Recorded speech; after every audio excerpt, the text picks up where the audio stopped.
আসসালামু আলাইকুম রহমতুল্লাহি ওয়া বারাকাতুহু।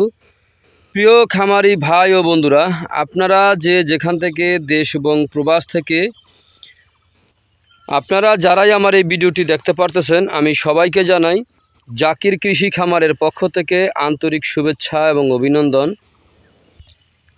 এই যে আমার সামনে যে ঘাসটা আপনারা দেখতে পারতেছেন, এই ঘাসটার নাম হচ্ছে ইন্দোনেশিয়ান স্মার্ট নেপিয়ার ঘাস, গরু ছাগলের প্রিয় ঘাস।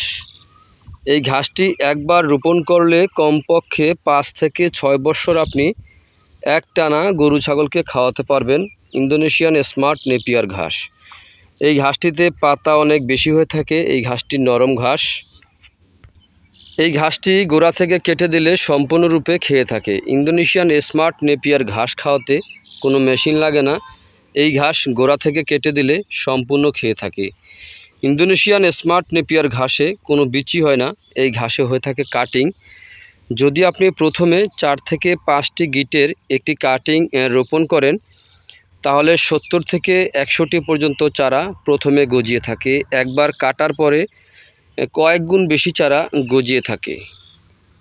এই যে দেখেন, এখানে কাটার পরে দেখেন কি পরিমাণে চারা গজিয়েছে। দেখেন সেই দৃশ্যটা, দেখেন কত সুন্দর করে এই চারাগুলি গজিয়েছে। এই যে এখান থেকে কেটে যাচ্ছে, এগুলো কাটা হয়েছে আর এগুলো আগে কাটা হয়েছে। দেখেন কি পরিমাণে চারা বের হয়েছে। তো এই ঘাসটি যদি আপনি গরু ছাগলকে খাওয়াতে পারেন, তাহলে আপনার খামারে খুব সহজে আপনি সফলতা অর্জন করতে পারবেন। দেখেন এই ঘাসটিতে আপনার ভিটামিন রয়েছে 30%, প্রোটিন রয়েছে 25%।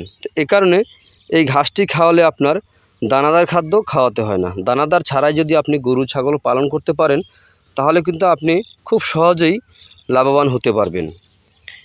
এই ঘাসটিতে আপনার ভিটামিন রয়েছে 30%, প্রোটিন রয়েছে 25%। তো এ কারণে এই ঘাসটি খাওয়ালে দানাদার খাদ্য খাওয়াতে হয় না। ইন্দোনেশিয়ান স্মার্ট নেপিয়ার ঘাসে ভিটামিন রয়েছে 30%, প্রোটিন রয়েছে 25%।